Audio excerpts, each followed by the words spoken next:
дар китоби таърихи варзиши миллати тоҷик боз як рӯйдоди нав сабт гашт.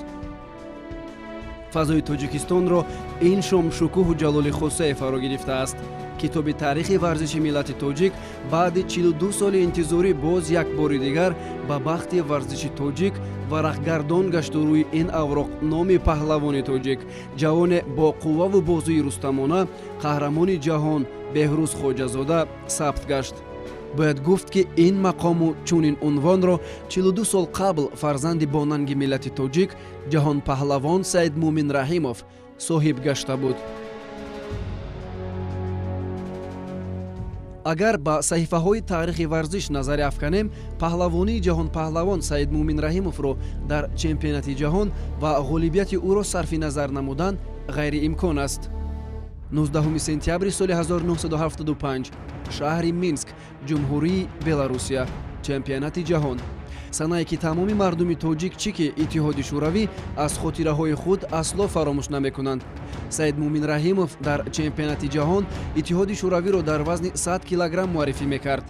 дар ин чемпионати навбатии ҷаҳон самбочиёни иттиҳоди ҷумҳурии шӯравии социалистӣ, ҷопон, муғулистон, булғористон, испания, британияи кабир, иёлоти муттаҳидаи амрико, кӯриёи ҷанубӣ ва лаҳистон ҳар яке бо умеди пирӯзӣ ва унвони чемпиони ҷаҳонро соҳиб гаштан ҷамъ омада буданд. паҳлавони шикастнопазири моро нахустин рақобаташ бо Ямчунг аз муғулистон дар вазни 100 кило шурӯъ шуд. рақобати ин ду паҳлавони таҳмтан ниҳоят муташаннид ҷараён гирифт. паҳлавони муғул собиқаи калони варзишӣ дошту 20 намуди варзишро устодӣ мекард. лек ин рӯз рӯзи паҳлавони тоҷик Саид Муъмин буду муғул шикаст хӯрд. баъди мағлуб сохтани муғул, Саид Муъмин бо ғурури мардонагиву шуҷоати паҳлавононаи хеш самбочиёни булғориву амрикоиро шикаст дод. аз ин ғолибиятҳои пайдарпайи Саид Муъмин тамоми мухлисон, тарафдоронаш ҳадси ғолиби мутлақ шуданашро бо ҳам мезаданд, вале касе дилпурона ин суханро гуфта наметавонист, зеро дар пеш рақобати Саид Муъмин бо ду паҳлавони дигар буд, аммо худи ӯ ғолиб гаштанашро бовар дошт. дар рақобати ҳалкунанда Саид Муъмин бо паҳлавони ҷопонӣ сабқат намуд. ҳама дар ҳаяҷону изтироб буданд. рақобат бо паҳлавони ҷопонӣ ҳамагӣ 11 дақиқа давом кард. Саид Муъмин дар охирин лаҳзаҳо рақибро, ки аз намояндагон ва аз ватани асосгузори ҷудо буд, мағлуб сохт ва чемпиони ҷаҳон гашт. устод Саид Муъмин Раҳимов ягона шахсе буданд, ки дар давраи иттиҳоди шӯравӣ ки ба ҳар як тоҷик муяссар намегардид, ки дар ин ё он мусобиқаҳои байналмилал, махсусан дар чемпионати ҷаҳон, яъне ки баромад намояд. фахри миллати тоҷик аз паҳлавонии фарзандаш ба авҷи осмонҳо расид ва тамоми миллат аз ин пирӯзӣ гуфтанд. аз ин паҳлавонӣ 42 сол аст ки мардуми тоҷик ёдовар мешаванд. устод Саид Муъмин Раҳимов соли 1975 бо истеъдоди баланди варзишии замонавии худ масалан ғолиб омаду қаҳрамони иттиҳоди шӯравиро ба ҷо овард, ки имрӯз то имрӯз мо ба номаш фахр мекунем.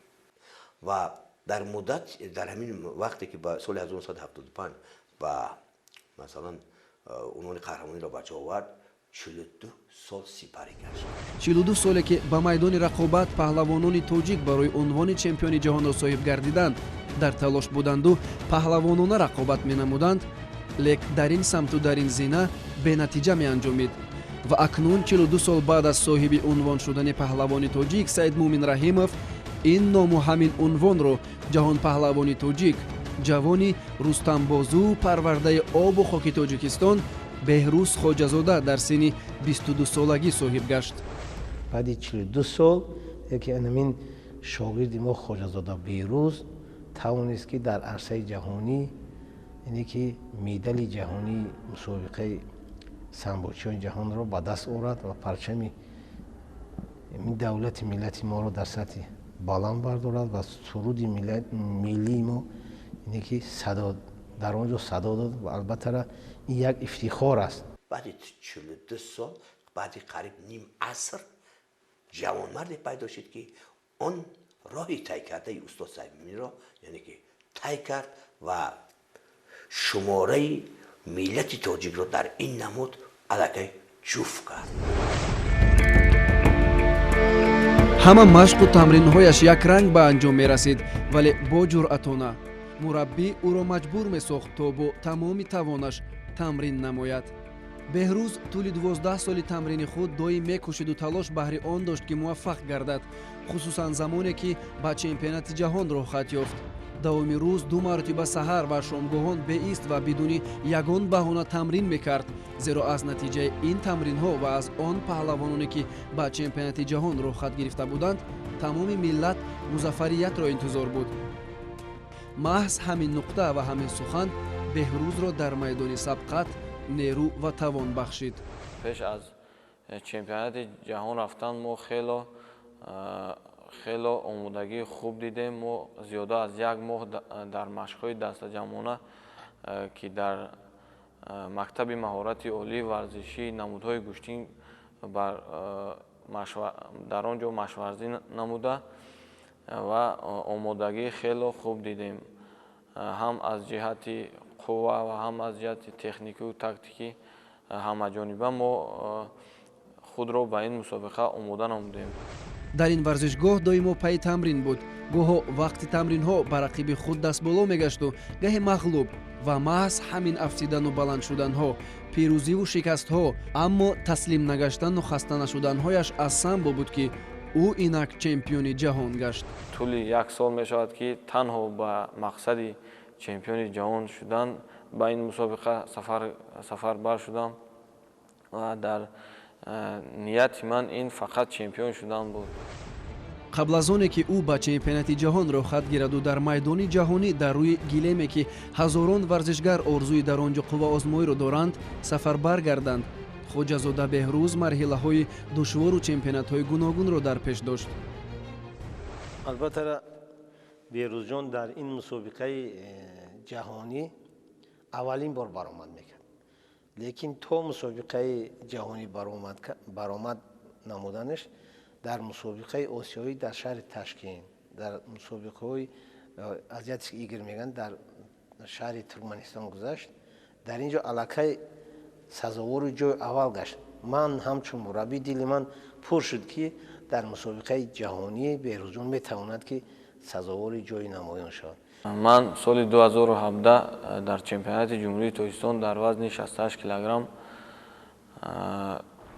сазовори ҷои аввал гаштам дар ҷумҳурии Тоҷикистон ва дар чемпионати Осиё ки дар шаҳри Ташкенти ҷумҳурии Ӯзбекистон баргузор гардид, дар он ҷо дар вазни 68 килограмм тавонистам чемпиони Осиё гардам. баъди ғолиби мутлақ гардиданаш дар ин чемпионатҳо ӯ ҳамроҳ бо дастаи мунтахаби Тоҷикистон ки ин паҳлавонон дастаи мунтахабро ташкил мекард иштирок карданд. ҷомӣ Ҳасан дар вазни 52 килограмм, Акмалиддин Каримов дар вазни 57 килограмм, Хушқадам Хусравов дар вазни 68 килограмм, Беҳрӯз Хоҷазода дар вазни 74 килограмм, Зафар Олимшоев дар вазни 82 килограмм, Умед Ҳасанбеков дар вазни 90 килограмм, Наби Муҳаммад Хоркашев дар вазни аз 100 килограмм боло. Инчунин дар самбои размӣ Сорбон Латифов дар вазни 62 килограмм ва дар самбои варзишӣ Нозимҷон Охиров дар вазни 62 килограмм бо паҳлавонии хеш муаррифгари Тоҷикистону варзиши тоҷик буданд. аз иштироки ин гурӯҳи паҳлавонони тоҷик ки ҳар яке дар вазни худ маҳорату малакаи хуби варзишӣ доштанд ва ҳар яке ғолиби чемпионатҳои гуногун ҳастанд, эътимоди мураббиён нисбат ба Хоҷазода Беҳрӯз ба паҳлавони дигар ки соҳиби унвонҳои зиёди варзишӣ ҳаст, Акмалиддин Каримов, бештар равона шуда буд. ман шахсан бовари комил доштам масалан аз Акмалиддин Каримов.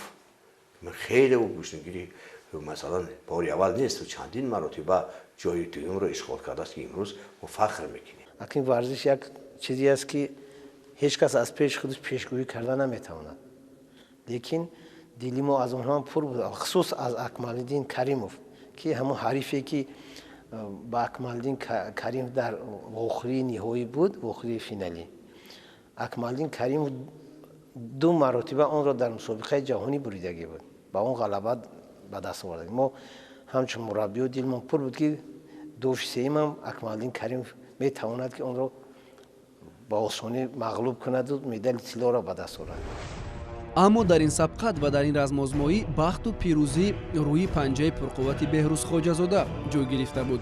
ман дар дил як орзуе доштам ки ҳатман ягон рӯзе мешаваду Беҳрӯз парчами ҷумҳурии Тоҷикистонро дар ҳамин мусобиқаи сатҳи баланд аз ҳама баланд мебардорад ва суруди миллии мо дар ҳақиқат як суруди ширини бо шеваи тоҷикӣ мебошад. Ин дар кадом давлате ки ҳамин мусобиқаи сатҳи ҷаҳонӣ мегузарад албатта танинандоз хоҳад гашт. 10 ноябр то 12 ноябри соли 2017 рақобатҳои паҳлавонон оғоз гардид. Лаҳзаи мардонагӣ, замони исботи паҳлавонӣ ва лаҳзаи муаррифии ватан. дигар нафаре ҳаққи мағлубият надошт, зеро миллати тоҷик инҷо дар ватан ҳазорон километр дур аз майдони рақобат бо ҳаяҷони бепоён ва бо ғурури ватандорӣ интизори пирӯзии паҳлавонони хеш буданд.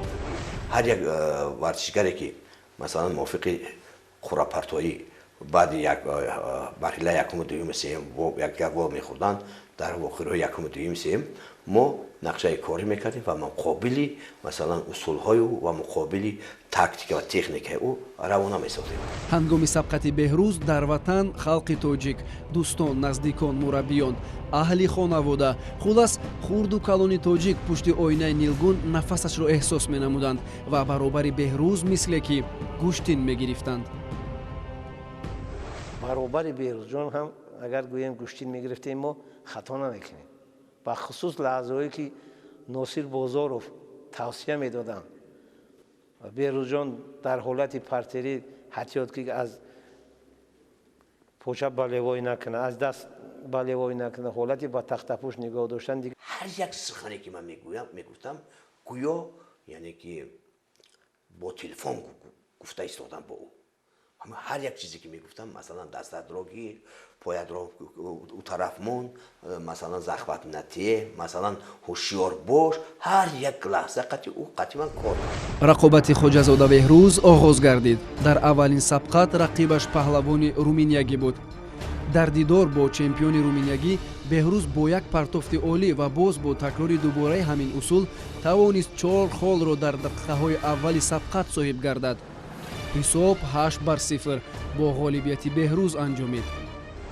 дар ман чунин эҳсосоте ба пайдо шуд ки ман боварӣ доштам ки вай бо рақиби аввалини худ варзишгари румин ҳатман ғолиб меояд ва дар пеши вай дар мавриди ғолиб гаштани вай аллакай як рақиби бениҳоят пурзӯр паҳлавон аз Гурҷистон меистод ки Нахусришвили. мо бо боварӣ ба ин мусобиқа сафарбар карда шудем ва рақиби ман аз ҷумҳурии Руминия буд ки ман ӯро бо ҳисоби 8-0 тавонистам мағлуб намоям. дар дидори баъдӣ Хоҷазода Беҳрӯз бо паҳлавони қавибозии гурҷӣ Нахусришвили Леван ки ҷусаи бузургтар аз паҳлавони мо дошту чандин карата чемпиони бозиҳои аврупоии ҷаҳон буд шурӯъ шуд. дар ниҳоят мусобиқа бо рақиби гурҷӣ бо ҳисоби 3-1 ба фоидаи Беҳрӯз анҷом ёфт. با پهلوانی گرجستانی قوزمویی کرد. پهلوانی گرجستانی بهروز ما را همچون پهلوانی جوان یعنی در نظر نگرفت. لیکن بهروز توانست که پهلوانی جوان 3 خال یک بارا به دست آورد. 2 پرتافت و از بابا یک پرتافت 2 بالا و یک پرتافت یک بالا به دست آورد. дар даври дуюм ман бо рақиби гурҷистонӣ қувозмоӣ намудам ва ӯро тавонистам бо ҳисоби 3-1 ғолибият ба даст орам. паҳлавони гурҷиро мағлуб гардон аллакай дар дили ман яъне ки як ҳисси боварӣ нисбати ғолибият ба даст овардани ин фарзанд пайдо гардид. чунки яке аз куштингирони хеле бо таҷриба ва пурқуввати гурҷиро масалан бо осонӣ мағлуб гардон. ғалабаи Беҳрӯз ва ҳам ғалабаи вай шахсан барои ман баробар буд ки эҳтимол ҳам Нахусришвили ва ҳам Беҳрӯз ғолиб оянд. وقتی که از این مانعه از این پهلوان بهروز جان که غالب اومد گذشت الکی ما یک بگیم که نفسی چقدر همچون استاد گرفتیم که خدا خواهد شاگرد به آخری یعنی فینالی میبرد نهایی میبرد.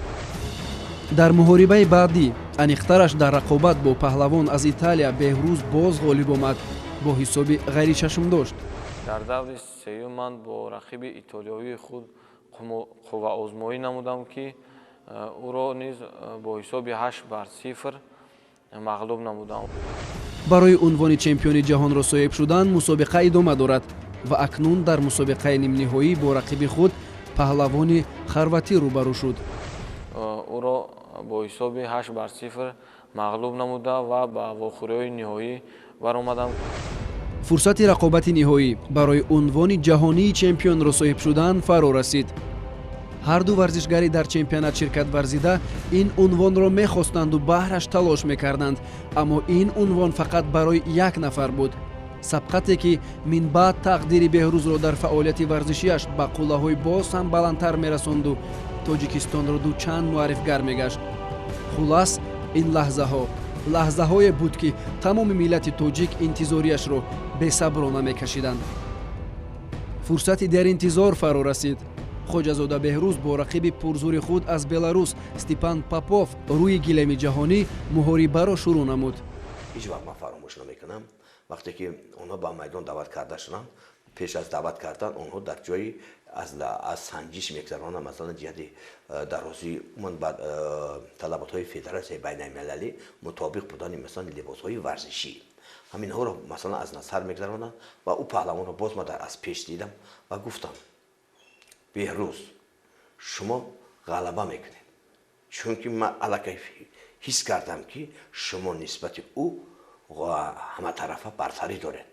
лекин як чизро такрор ба шумо мегӯям ки масалан усулҳои дӯстдоштаи ӯ паҳлавон худи дар замин аст, яки партер мегӯем ки дар онҷо усулҳои яъне ки ба тахтапӯш нигоҳ доштанро масалан байд мекунад истифода мебарад ва усулҳои латтиҳӣ ҳам аз даст ва ҳам аз пойро бисёртар истифода мебарад.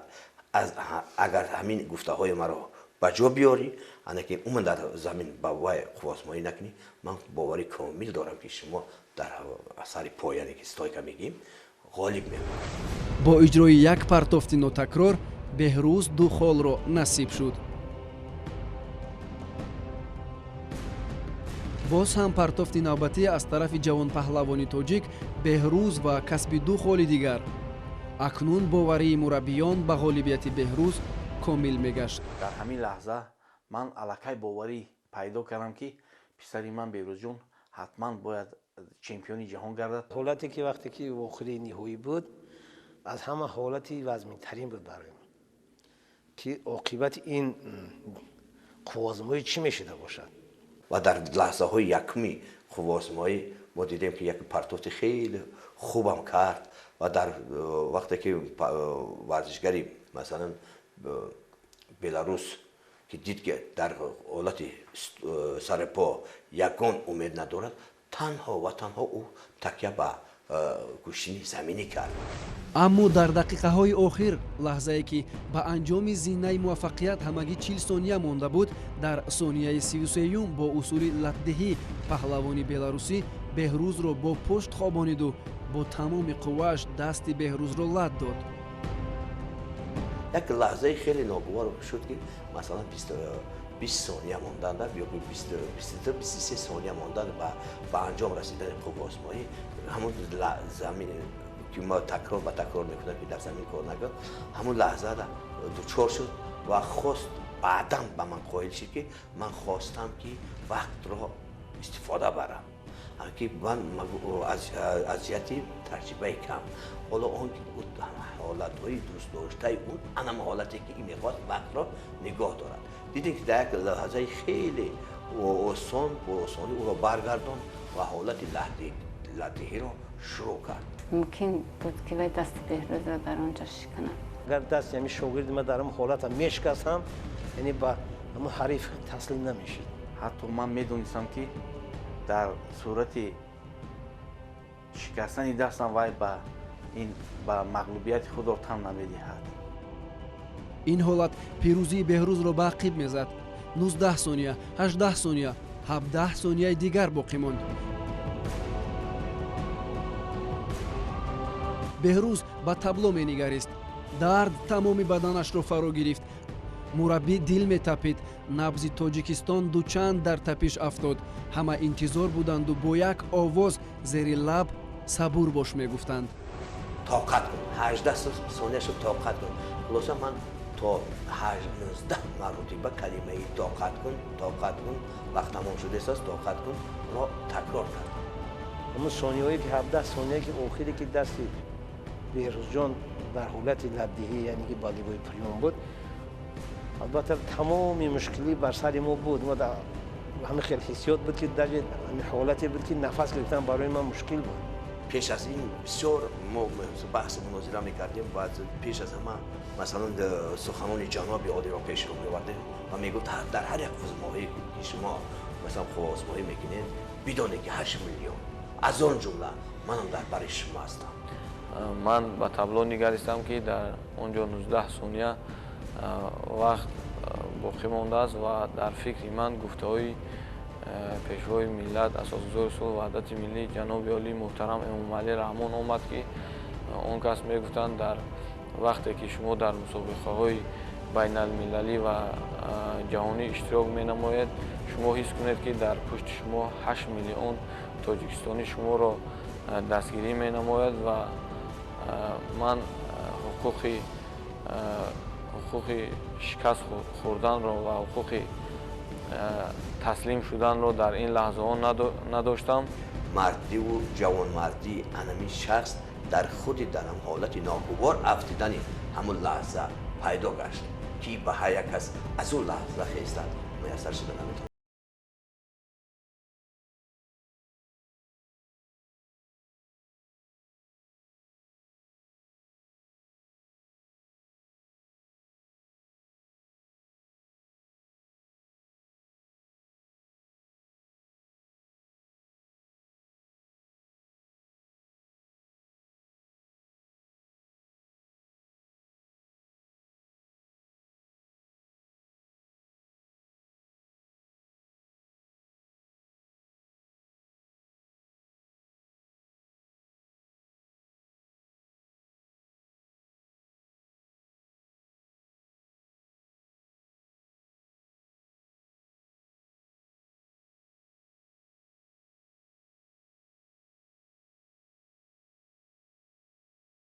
اون احساساتی در اون حالت با ورزشگر و با مربی روی میداد تمامی وجودش تمامی هستیش و تمامی هستیش احساس میکنه که در اون حالت از خرسندی اشک شادی میریزیم ما مربیان و ما ورزشگران. این حالت رو فقط خود ورزشگر و مربی حس کرده میتونن و بعدا دیگران. паҳлавони мо ашки саодату шодмониву фарёди паҳлавонона аз қаъри қалбаш бароварду беист мегирист. ин шодӣ ҳамчунин миллати тоҷикро ба эҳсосот оварду ашки чашмаш рехт. модару ёрону бародаронаш низ ашки хушҳолӣ мерехт. ашке ки дар таърих сабти ҷовидона хоҳад монд. хоҷазода аз ҷой хеста як фиғоне кард, як нолаи ҷавонмардӣ меҳру муҳаббат ба ватану миллатеро кард ки касе ки заррае дар дил як ҳисси ватандӯстӣ ҳисси миллӣ дошт тоқат карда надошт. من هم برابر اون کس گریه کردم و صدا کردم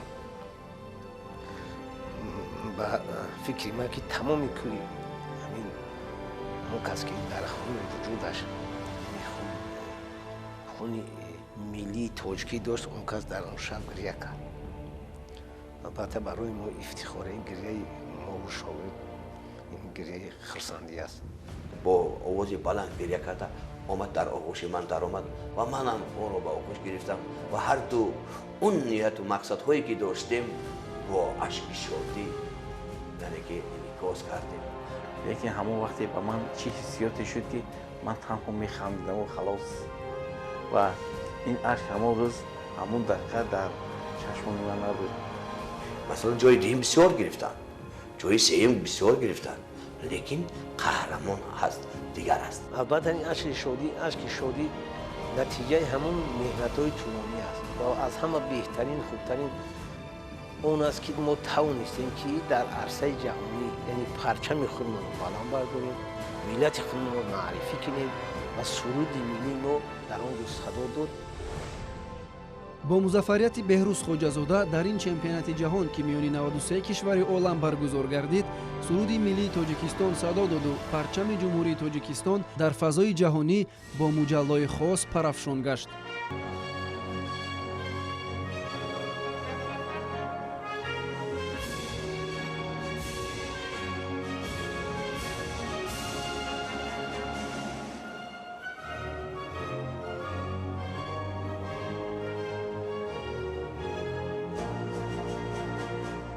کاری کرده ای یعنی که این قهرمانی که این شخص کرده است در کتاب تاریخ ورزش تاجیک با حرفای زرین نویسنده می شود. با پیروزیش بهروز خوجازاده پهلوانی جوانی تاجیک، جهان پهلوانی تاجیکستان به مردم سیاره زمین ثابت ساخت که فرزندان تاجیکستان و ملت تاجیک می توانند با قدرت و قوت پهلوانانه خویش والاترین عنوان جهان را صاحب گردد و پرچمش را در دل قله دنیا پرافشان سازد. خوجازاده توانست که تاجیکستان را به مقام دوم بالا برد. خوجازاده بهروز توانست در همین مسابقه با پهلوان‌های بهترین دنیا که دو کرات، 3 کرات و حتی هم جهانی و هم اروپایی بودن مثلا غالب آمد. و اکنون بهروز در حلقه پرمهری پدر و مادر خویش از دستاورد و مظفریت‌های خویش میگوید و والدین از فرزند خود میفخرند. من همچون مادر فخر میکنم که پسر من در چمپیونات های بین المللی اشتراک کرده جای اول را میگیرد. من از این افتخار دارم. امید دارم که در آینده باز هم از این قله های بلند را فتح نماید و مدالی از همه عالی ترین، از همه برای ملت تاجیک آبرومندترین مدال طلایی المپیاد را برای جمهوری تاجیکستان هدیه نماید. والدین از برد فرزند خویش سرفراز گردیده و غالبیت بهروز خود را مظفریت تمام مردم تاجیک میدانند و از آن میبولند که فرزند آنها در معرفی دولت و ملت تاجیک تنین انداز گردیدن سرود ملی تاجیکستان و بر فراز قله ها بلند برداشتن پرچم وطن ذره هم باشد سهم گذاشت و رسالت فرزندی خویش را در نزد مادر وطن اجرا نمود. من فخر میکنم که پسر من در چمپیونات جهان در بین 93 دولت جای اول را گرفت و با مدال طلا به تاجیکستان برگشت.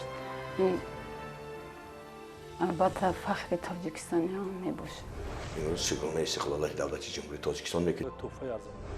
برکت نوری وحدت، سعادت استقلالیت دولت، پشتیبانی های پیشوای معظم ملت، شرافت سال جوانان و دستگیری و راهنماسازی همه جانبه حکومت مملکت به جوانان نیرومند و هوشمند تاجیکستان قدرت و قوت را در دل بخشید تا سعی و تلاش نمایند بهر معرفی وطن و ملت خویش. به واسطه میتوان دستاورد بزرگی که بهروز خوجازاده صاحب گشت دستاورد ملت تاجیک دانست و هدیه بی‌بهای به سال جوانان ارزیابی کرد.